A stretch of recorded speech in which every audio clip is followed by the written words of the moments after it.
بس یہ تبھی ممکن ہے جب ہم آپس میں ایک دوسرے کا بھرپور ساتھ دیں گے۔ ہمارا اتفاق ہمارے مشن کو کامیاب بنا سکتا ہے، کوئی بھی اکیلا شخص یہ کام نہیں کر سکتا۔ میں ان سے یہی کہہ رہا تھا کہ پہیلیاں کیوں بجھوا رہے ہو، بتاؤ تم لوگوں کا ارادہ کیا ہے؟ کامران نے چائے کا آرڈر پہلے ہی میرے لیے دے دیا تھا۔ چائے پینے کے بعد کامران مجھ سے کہنے لگا کہ ایک عطائی ڈاکٹر ہے، لوگوں سے مہنگی مہنگی فیسیں لیتا ہے، پورا محلہ اس سے تنگ ہے۔ ہم نے اس کے کلینک سے پیسے چرانے کا منصوبہ بنایا ہے۔ یہ سن کر میرا دل زور زور سے دھڑکنے لگا، کیونکہ اس سے پہلے ان کو کوئی ایسا منصوبہ نہیں تھا اور نہ ہی انہوں نے چوری کرنے کا سوچا تھا۔ ہاں، انہوں نے بتایا تھا کہ کینیڈا جانے کے لیے اگر ہمیں چوری کرنا پڑی تو کریں گے، لیکن میں نے اس بات کو مذاق سمجھا۔ لیکن ڈاکٹر محبوب کے کلینک چوری کرنا، یہ تو خطرے سے خالی نہیں تھا۔ میں نہیں سمجھتا تھا کہ یہ کوئی اچھا آئیڈیا تھا، لیکن وقت سے پہلے میں کوئی فیصلہ بھی تو نہیں کر سکتا تھا، لہٰذا چپ چاپ ان دونوں کی بات سننا میری مجبوری تھی۔ یوسف بھی میری طرح خاموش تھا اور اس معاملے میں کامران ہمارا لیڈر بنا ہوا تھا۔ وہ اپنا منصوبہ شیئر کر رہا تھا اور بتا رہا تھا۔ منصوبہ شیئر کرنے سے پہلے اس نے دماغی طور پر ہمیں اس بات کے لیے تیار کیا اور ہم سے یہی کہا کہ ہم کوئی غلط کام نہیں کر رہے۔ ڈاکٹر محبوب سے شاید تم واقف نہیں، لیکن میں تو اس ظالم شخص سے اچھی طرح واقف ہوں۔ نہ جانے کتنے لوگ ہیں جن کے اس نے گھر اجاڑے۔ گورنمنٹ کی طرف سے اس کے کلینک پر بین لگ چکا تھا، لیکن پھر یہ پیسے دے کر کلینک کھول لیتا ہے۔ یہ کلینک کام نہیں بلکہ ایک کاروبار کے لیے ہے، مگر افسوس کی بات تو یہ ہے کہ یہ لوگوں کی زندگیوں کے ساتھ کھیل رہا ہے۔ میرا نوجوان کزن تھا، اپنے والدین کا اکلوتا تھا۔ وہ اپنے بیٹے کو شہر لے کر جانا چاہتے تھے۔ ایک بار اس کی کلینک پر آئے تھے۔ اس نے میرے نوجوان کزن کا غلط آپریشن کیا، جس کی وجہ سے وہ زندگی کی بازی ہار گیا۔ یہ صرف ایک مثال ہے، اس کے علاوہ کئی ایسی مثالیں ہیں جس میں اس شخص نے خود غرضی دکھائی اور اپنی فیس کے بارے میں ہی سوچا، کسی کی زندگی کے بارے میں بالکل نہ سوچا۔ ناصرہ بی بی والا واقعہ تو تمہیں یاد ہوگا، محلے کا بچہ بچہ اس بات سے واقف ہے۔ وہ رات بھلا ناصرہ بی بی کیسے بھول سکتی ہے جب اس کا بچہ بیمار تھا؟ تیز بارش میں وہ اپنے بچے کو ڈاکٹر محبوب کے کلینک لے کر آئی تھی، جبکہ یہ اس وقت اپنے کلینک پر ہی سو رہا تھا۔ خراب موسم کی وجہ سے یہ گھر نہیں گیا تھا۔ ناصرہ بی بی نے چوکیدار سے کہا کہ ڈاکٹر صاحب کلینک پر موجود ہے، جس پر واچ مین نے جواب دیا کہ ہاں، ڈاکٹر صاحب سو رہے ہیں، تم واپس چلی جاؤ، یہ کوئی علاج کا وقت نہیں۔ ناصرہ نے چوکیدار کی منت کی کہ میرا بیٹا سخت بیمار ہے، میں ان مشکل حالات میں اپنے بچے کو یہاں لے کر آئی ہوں، میری مدد کرو، جا کر ڈاکٹر صاحب کو نیند سے بیدار کرو۔ یہ معاملہ اتنا آسان نہیں تھا۔ چوکیدار کو سختی سے منع کیا گیا تھا کہ نیند کی حالت میں مجھے بیدار مت کرنا، چاہے کچھ بھی ہو جائے۔ چوکیدار نے اسے دوبارہ منع کیا کہ واپس چلی جاؤ، ڈاکٹر کو نیند سے بیدار میں نہیں کر سکتا، یہ میری نوکری کا سوال ہے۔ لیکن وہ تو ماں تھی، اس وقت بہت مجبور تھی، اس کا بیٹا سسک سسک کر مر رہا تھا، حالت بہت زیادہ خراب تھی۔ چوکیدار کی طرف سے بار بار منع کرنے کے باوجود ناصرہ وہاں سے نہ گئی اور تیز بارش میں گیٹ کی ایک طرف بیٹھ گئی۔ واچ مین سے ناصرہ اور اس کے اس بچے کی حالت دیکھی نہ گئی، اس سے برداشت نہ ہوا۔ وہ اپنی نوکری داؤ پر لگانا چاہتا تھا اور منع کرنے کے باوجود وہ ڈاکٹر محبوب کے پاس آیا، کانپتا ہوا، اسے نیند سے بیدار کیا۔ ڈاکٹر محبوب کے نیند میں خلل ہوئی تو اس سے شدید غصہ آیا۔ اس نے چوکیدار سے کہا کہ تم میں تو عقل نام کی کوئی چیز نہیں، میں نے تجھے منع کیا تھا، بے وقوف انسان، مجھے نیند سے بیدار کیوں کیا؟ چوکیدار نے روتے ہوئے کہا کہ صاحب میں مجبور تھا، ایک بار آپ میرے ساتھ چلیں، گیٹ پر دیکھیں۔ ایک ماں کو میں نے منع کیا کہ واپس چلی جاؤ، لیکن وہ نہیں جا رہی تھی۔ اس کا بیٹا بیمار ہے، دولت کے نشے میں وہ اندھا ہو چکا تھا، اپنی جگہ سویا رہا۔ اس نے اپنے واچ مین سے کہا کہ اگر نوکری عزیز ہے تو ابھی جا کر اس عورت کو دھکے دے کر یہاں سے نکالو، لیکن اگر تمہیں اپنی نوکری عزیز نہیں تو تم بھی یہاں سے جا سکتے ہو، چپ چاپ اپنا بستر بوریا سمیٹو اور یہاں سے چلتے بنو۔ واچ مین یہ نوکری چھوڑنے کا ارادہ پہلے ہی کر چکا تھا۔ وہ ایسے کلینک میں ڈیوٹی نہیں کرنا چاہتا تھا جہاں وہ اس عورت کے پاس آیا۔ اپنی چھتری کی مدد سے اس نے ماں بیٹے کو بارش اور سردی سے بچانے کی کوشش کی اور ناصرہ بی بی سے کہا کہ بہن میرے ساتھ چلو، یہ ایک انسان نہیں بلکہ درندہ ہے، درندہ۔ میں بھی اس سے تنگ آ چکا ہوں، یہ جاب چھوڑ کر جا رہا ہوں۔ میں آپ کو اور آپ کے بچے کو شہر کے سرکاری ہسپتال لے جانے کا ارادہ رکھتا ہوں، رکشے کا بندوبست بھی کرتا ہوں۔ وہاں سے واچ مین نے ناصرہ اور اس کے بچے کی مدد کی، ایک کرائے پر رکشہ کیا اور ان کو ہسپتال لے گیا۔ صبح ڈاکٹر محبوب نیند سے بیدار ہوا تو اس نے دیکھا کہ واچ مین وہاں نہیں تھا۔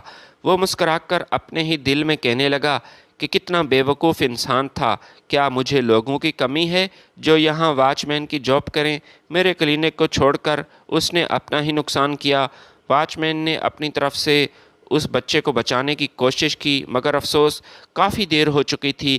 زیادہ سردی کی وجہ سے بچہ جان سے چلا گیا، اسے نمونیا ہو گیا تھا۔ ڈاکٹر محبوب جانتا تھا کہ میری ہٹ دھرمی، میری سنگ دلی کی وجہ سے اس معصوم بچے کی جان گئی، لیکن ابھی بھی وہ اسی کی ماں پر الزام لگا رہا تھا، یہی کہہ رہا تھا کہ ماں کی بے وقوفی کی وجہ سے بچے کی جان چلی گئی۔ وہ کوئی علاج کرنے کا وقت نہیں تھا اور میں ہرگز اس وقت نہیں اٹھ سکتا تھا۔ میرے بھی کچھ اصول ہیں۔ آج بھی ہٹ دھرمی سے ہی وہ کام لے رہا تھا۔ میں نے کامران کی زبانی یہ بات سنی، میرے زخم پھر سے ہرے ہو گئے۔ حالانکہ یہ بات میں کافی بار سن چکا تھا، لیکن آج تفصیل میں مجھے پتہ چلا کہ کس قدر یہ گھٹیا شخص ہے جسے کسی کی کوئی پرواہ نہیں، بس اسے اپنی فیس سے مطلب ہے۔ میں نے کامران اور یوسف سے کہا کہ میں تم لوگوں کا ساتھ دینے کے لیے تیار ہوں، تمہارا جو بھی ارادہ ہے، تم جو چاہتے ہو میں ساتھ دوں گا، بس محتاط رہنا، ہم کسی مصیبت میں نہ پھنس جائیں۔ مجھے اسی بات کا خدشہ ہے جس پر انہوں نے مجھے تسلی دی اور کہا کہ ہفتے کی رات ڈاکٹر محبوب کے بھتیجے کی شادی ہے، یہ پہلی بار ہوگا کہ یہ شخص اپنے کلینک پر موجود نہیں ہوگا اور یہ ہمارے پاس ایک اچھا موقع ہوگا۔ میں نے کامران سے کہا کہ اگر وہ کلینک پر خود موجود نہیں ہوگا تو اپنی طرف سے کوئی نہ کوئی شخص کی ذمہ داری تو ہوگی جو کلینک میں ہی رہے گا۔ یوسف نے مجھ سے کہا کہ کلینک پر اس کا جو نیا چوکیدار آیا ہے، فراست اس کا نام ہے، وہ اتنا قابل شخص نہیں، وہ نیا ہے، ہم اسے بآسانی چکمہ دے سکتے ہیں۔ ساری رات یہ منصوبہ تیار ہونے لگا۔ ابھی بھی ہفتے کی رات میں 2 دن باقی تھے اور ہم ایک اچھے موقع کی تلاش میں تھے۔ یہ تو ہم تینوں جانتے تھے کہ اس کے پاس کافی دولت ہے، کافی پیسہ ہے اور اگر کسی طرح ہم اپنے مقصد میں کامیاب ہو گئے تو تینوں کے بلے بلے ہو جائے گی۔ آخر وہ رات آ گئی جس کا ہمیں بے صبری سے انتظار تھا۔ یہ تقریباً رات کے 2 بجے تھے جب ہم اس کے کلینک میں داخل ہوئے۔ اس کا نیا واچ مین گھوڑے بیچ کر سو رہا تھا۔ اگر ہم ہوشیاری سے کام لیتے تو اس بات کے چانسز تھے کہ وہ نیند سے کبھی بھی بیدار نہیں ہوگا اور ہم اپنے مقصد میں کامیاب ہو سکتے تھے۔ منصوبہ بھی یہی تھا، سب کچھ منصوبے کے مطابق ہی چل رہا تھا، لیکن لاک اپ کو توڑنا بہت ضروری تھا۔ اسی لاک اپ کے اندر تو ڈاکٹر محبوب نے اپنے تمام پیسے دولت رکھی ہوئی تھی۔ میں کامران کو بار بار یہی مشورہ دے رہا تھا کہ ہمیں کسی قسم کے شور سے بچنا چاہیے، لیکن وہ مجھ سے کہہ رہا تھا کہ لاک اپ کو توڑنا کافی ضروری ہے اور ہمارے پاس دوسرا راستہ بھی نہیں۔ مجبوری کی حالت میں اس نے لاک اپ پر ضرب لگائی اور پہلی ہی ضرب لگتے ہی واچ مین نیند سے بیدار ہوا۔ اس نے دیکھا کہ اس کے سامنے 3 نقاب پوش لوگ کھڑے ہیں۔ وہ خوف زدہ ہوا، ہم سے کہنے لگا کہ تم لوگ کون ہو؟ ہم نے اسے ہاتھ کے اشارے سے منع کیا کہ خاموش رہو، شور مت کرو، مگر اس کے باوجود وہ چور چور کی صدائیں لگانے لگا۔ مجبوراً ہمیں اسے چپ کرانا پڑا، اس کے منہ پر پٹی باندھی۔ اس کے بعد دوبارہ ہم نے لاک اپ کو توڑنے کی کوشش کی جس پر اس نے ہاتھ سے اشارہ کیا۔ وہ ہم تینوں کو اپنی طرف بلا رہا تھا۔ چوکیدار کے اس رویے پر ہم حیران تھے۔ وہ ہمیں کیوں بلا رہا ہے؟ چوکیدار نے یہی کہا کہ میرے منہ سے یہ پٹی اتارو، ایک اچھی خبر ہے تم لوگوں کی، وہ کہنے لگا، اور ہم اس کی اس بات پر حیران تھے، یہ اس کی کوئی نئی چال تھی۔ وہ ہم سے کہنے لگا کہ چاہے جتنی کوشش کرو تم لاک اپ کو نہیں توڑ سکتے۔ یہ بہت عجیب بات تھی، ویسے تو میں نہیں جانتا کہ چابیاں کہاں ہیں، لیکن کم از کم تم چابیاں تلاش کر سکتے ہو۔ لیکن مجھے ایک جگہ شک ہے جہاں پر چابیاں رکھی گئی ہیں۔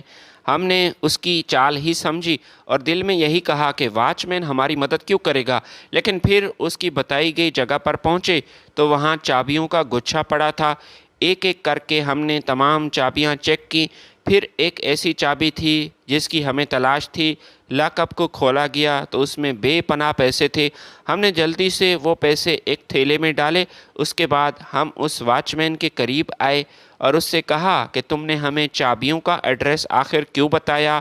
واچ مین ہم سے کہنے لگا کہ مجھے بھی اس سے فائدہ ہو سکے اس لیے میں نے بتایا، کیونکہ یہ تیسرا مہینہ ہو چکا ہے، لیکن اس شخص نے مجھے تنخواہ نہیں دی۔ میں مجبور ہوں، 2 وقت کی روٹی کے لیے میں اس کا محتاج ہوں، لیکن اس نے 15,000 ماہانہ تنخواہ دینے کا وعدہ کیا تھا۔ آج چوتھا مہینہ شروع ہو چکا ہے لیکن ابھی تک مجھے اپنی تنخواہ نہیں ملی۔ یہ سن کر ہم حیران ہوئے۔ ہم نے واچ مین کو 1 لاکھ روپیہ دیا، باقی پیسے ہم نے ایک تھیلے میں ڈالے اور جیسے ہی کلینک سے باہر نکلنے لگے تو ہماری حیرت کی انتہا نہ رہی۔ ڈاکٹر محبوب پولیس کے ساتھ ہی ہمارا انتظار کر رہا تھا۔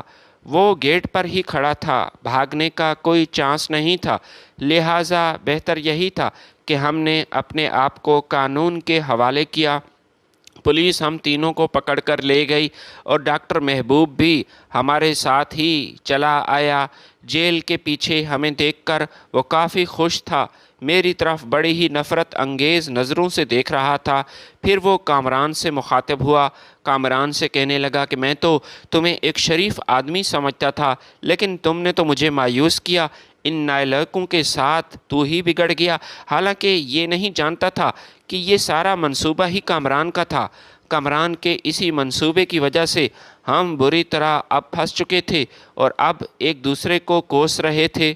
ڈاکٹر محبوب ہم تینوں کو دھمکی دیتا ہوا وہاں سے چلا گیا کہ تم لوگ کم از کم اب 1 سال تک اسی جیل میں رہو گے، اسی جیل میں سڑو گے۔ اگر تمہاری کوئی ضمانت نہیں ہو سکتی، یہ بات تم اچھی طرح یاد رکھنا، زندگی بھر یاد رکھو گے کہ تم نے کس سے پنگا لیا، کس کے کلینک میں چوری کرنے کی ناکام کوشش کی تھی۔ یہ کہتا ہوا وہ وہاں سے روانہ ہوا۔ میں نے کہا کہ یہ سب تمہاری وجہ سے ہے۔ میں نے کامران سے یہی کہا کہ تمہارے غلط منصوبے کی وجہ سے آج میں پھنس چکا ہوں۔ یوسف نے مجھے منع کیا اور کہا کہ یہ بات تو غلط ہے، ہم کامران کو ایسے کیسے کوس سکتے ہیں جبکہ ہم بھی اس کے منصوبے کا حصہ تھے۔ اگر ہم کامیاب ہو جاتے تو اچھا خاصا پیسہ ہمیں مل سکتا تھا۔ اگر کینیڈا جانے کا ہمارا یہ خواب پورا ہو بھی جاتا تب ہم یہاں کاروبار بھی کر سکتے تھے، پیسہ کافی زیادہ تھا۔ لیکن اب جب کہ ہم ناکام ہوئے ہیں تو کامران کو ایسے کوسنا یہ جائز نہیں، یہ سراسر اس کے ساتھ زیادتی ہے۔ کامران کے بڑے بھائی نے دن رات ایک کر کے پیسہ جمع کیا، اس نے اپنے بھائی کی ضمانت کا بندوبست کیا اور ساتھ ساتھ مجھے اور یوسف کو بھی رہائی نصیب ہوئی۔ حقیقت یہ ہے کہ کامران کی وجہ سے ہی میں رہا ہوا تھا، کیونکہ میرے پیچھے تو کوئی نہیں آیا۔ میری بہنیں تھیں جو میری رہائی کے لیے صرف دعا کر سکتی تھیں، لیکن جیل سے آزاد ہونے پر کامران کے بھائی نے اسے منع کیا کہ آج کے بعد تم یوسف اور شعیب کے ساتھ ہرگز نہیں ملو گے۔ اگر تم نے ان کے ساتھ دوستی کی کوشش کی تب میں تمہیں دوبارہ جیل میں بھجوا دوں گا اور وہاں تم قید رہو گے۔ کامران اپنے بھائی سے خوف زدہ تھا، وہ اس سے ڈرتا تھا، یہی سمجھ رہا تھا کہ اگر میں دوبارہ جیل گیا تو میرا کیا ہوگا، میں تو وہاں مر جاؤں گا۔ لہٰذا اس نے اپنے بھائی کے مشورے پر عمل کیا اور اپنے راستے الگ کر لیے۔ حالات کو دیکھتے ہوئے یوسف نے بھی مجھ سے یہی کہا کہ اب ہمارے منصوبے پر پانی پھر چکا ہے، کینیڈا جانے کا خواب اب ہمارا پورا نہیں ہو سکتا، آج سے ہمارے راستے الگ ہو چکے ہیں۔